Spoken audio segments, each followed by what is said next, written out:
¿qué tal? Muy buenos días. Los saludo con el gusto de siempre, su servidor y amigo José Franco Mendoza, desde la Ciudad de México, a través de CDMX, Radio TV, siempre contigo. Les doy la más cordial bienvenida a este programa especial, el virus del COVID-19, conocido también como coronavirus. Los invito a que recorramos juntos el proceso histórico de las epidemias y pandemias en el mundo.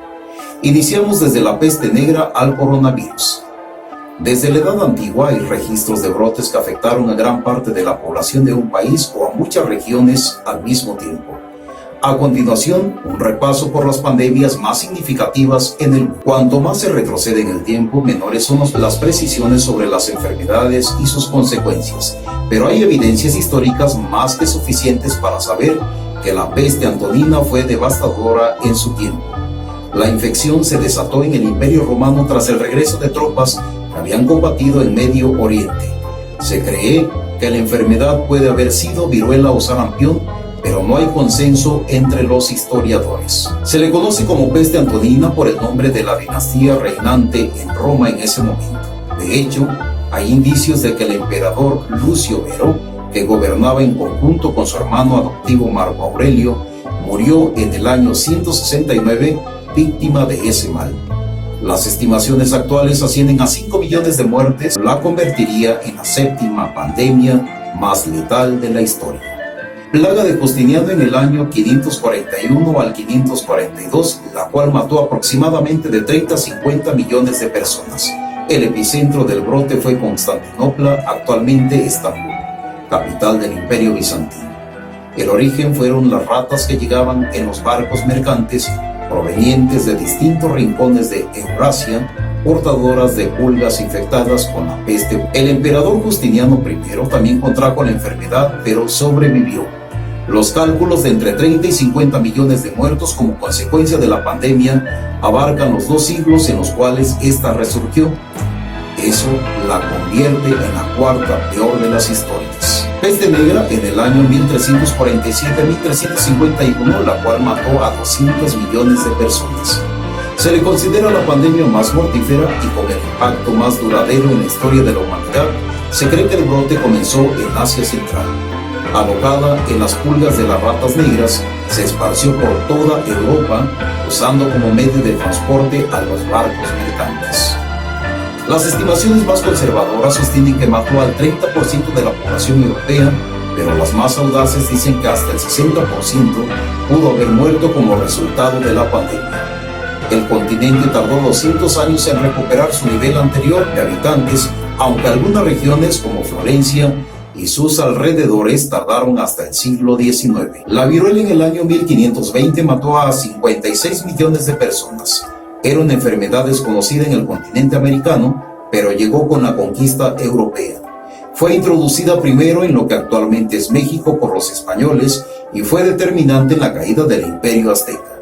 Es considerada la segunda mayor pandemia de la historia y hay estimaciones que indican que mató hasta el 90% de la población nativa americana. La tercera peste en el año de 1855 mató a 12 millones de personas. La tercera pandemia de peste bubónica surgió en Yunnan, China. Desde allí se esparció por todo el mundo, aunque en ningún lugar tuvo un impacto tan mortífero como en la India, donde causó cerca de millones de muertos. Esta es la sexta pandemia más letal de la historia. La gripe española en el año de 1818 a 1919 mató aproximadamente de 40 a 50 millones de personas. Fue la primera pandemia causada por el virus de la gripe, el H1N1, y se convirtió en la tercera más letal de la historia de la humanidad, debido a que mostró una tasa de mortalidad muy superior a la habitual. Se estima que infectó a 500 millones de personas en todo el mundo, alrededor del 27% de la población global. Lo interesante es que España no sufrió particularmente más que otros países la epidemia, pero la posguerra había llevado a muchos gobiernos a censurar los reportes de muertos en Alemania, el Reino Unido, Francia y los Estados Unidos. Eso no ocurrió en España, que se había mantenido al margen del conflicto, y por eso se empezó a hablar de gripe española. VIH-Sida es otra de las epidemias. Esta aparece en 1981 y permanece hasta la actualidad la cual ha matado aproximadamente de 25 a 35 millones de personas. El SIDA es causado por un virus de inmunodeficiencia humana que se originó en primates del África Central y Occidental a principios del siglo XX. Si bien varios subgrupos del virus adquirieron la capacidad de infectar a seres humanos, la pandemia tuvo sus orígenes en la aparición de una cepa específica, el subgrupo M del VIH-1, en la República Democrática del Congo, y se disparó a partir de 1981. Actualmente hay 37.9 millones de personas que están infectadas con VIH en todo el mundo, y solo en 2018 murieron 770.000 personas por esta enfermedad. El África subsahariana es la región más afectada y el 61% de las nuevas infecciones proviene de allí. La gripe porcina aparece en el año 2009 a 2010 y aproximadamente han muerto 200.000 personas. Fue la segunda pandemia causada por el virus de la gripe H1N1, casi un siglo después de la gripe española. De todos modos, se trata de una nueva cepa de H1N1 que se originó cuando los virus de la gripe aviar, porcina y humana se combinaron con un virus de la gripe porcina euroasiática, razón por la que se le conoce como gripe porcina. El brote apareció en cerdos de una región del centro de México. A partir de allí se propagó.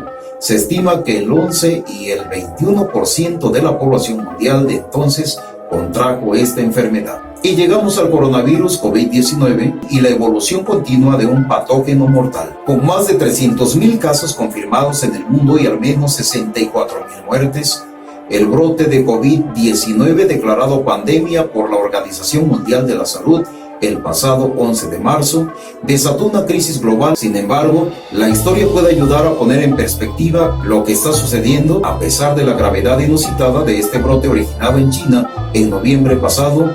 Aún está lejos de los más letales de la historia. Investigadores de la Universidad de Oxford explican cómo nació el virus, se modificó en murciélagos y terminó contagiando a los seres humanos. La epidemia de la enfermedad por coronavirus 2019, COVID-19, comenzó a fines de diciembre de 2019 en un mercado de animales de la ciudad de Wuhan, capital de la provincia de Hubei, en China Central. Desde entonces, se ha extendido rápidamente por China y en otros países, lo que ha generado miles de contagios en 80 países y un saldo de 64.000 muertos hasta hoy. Los coronavirus se alojan naturalmente en animales y los murciélagos les dan forma evolutiva. De hecho, se ha postulado que la mayoría de los coronavirus en humanos se derivan del reservorio de murciélagos. Aunque la ruta específica de transmisión de los reservorios naturales a los humanos sigue estar clara, varios estudios han demostrado que los pangolines pueden haber proporcionado un gen similar al SARS-CoV-2. El pangolín es uno de los animales que se sospecha sea un agente transmisor del nuevo virus. El virus del coronavirus se propaga rápidamente en Asia. China es el más afectado, posteriormente en Europa, España, Italia, Francia, Reino Unido y otros países. África es otro de los continentes con contagios, así como también Oceanía. En el continente americano afecta a México, Argentina, Brasil, Ecuador y otros países. Actualmente es Estados Unidos el país que presenta mayor contagios, con aproximadamente 280.000 personas. ¿Cómo llegó el coronavirus a México? El viernes 28 de febrero de 2020 se dio a conocer el primer caso de COVID-19 en México. Pero, ¿cómo fue que el coronavirus llegó a México? El subsecretario de Prevención y Promoción de la Salud del Gobierno de México, Hugo López-Gatell, informó que el contagio se dio por mexicanos que viajaron a Italia y España. De esta manera, llegó el virus del COVID-19 a nuestro país, extendiéndose a lo largo y ancho de nuestro territorio nacional. Actualmente existen aproximadamente 1.600 casos confirmados y más de 70 personas fallecidas por el COVID-19 en México. Este virus, el COVID-19, todavía no tiene ninguna vacuna para prevenirlo. En las últimas semanas, los científicos han determinado que un tratamiento contra el coronavirus podría estar disponible para mediados de 2020 y llegaría a los pacientes a principios de 2021. Sin embargo, se trabaja para desarrollar un tratamiento para aliviar a aquellas personas que contraigan el coronavirus el cual podría estar disponible para el verano o principios del otoño. Recuerde que actualmente no existe vacuna para prevenir el COVID-19. ¿Qué puede reducir el riesgo de infección? Lavándose las manos regularmente con agua y jabón y con desinfectante de manos a base de alcohol, cubriéndose la nariz y la boca al toser y estornudar con un pañuelo de papel desechable y con la parte interna del codo, utilizando cubreboca, evitando el contacto directo con cualquier persona con síntomas de resfriado o gripe. La medida más efectiva para el coronavirus es el aislamiento, es decir, quedándose en casa. Solo así evitaremos más muertes en el mundo. Repito, solamente quedándose en casa para evitar más muertes en el mundo. Esto fue todo por el momento. Se despide de ustedes su servidor y amigo José Franco Mendoza. Hasta la próxima. Esté pendiente con más información a través de CDMX Radio TV 50, siempre contigo desde la hermosísima Ciudad de México. Y un favor, sea feliz.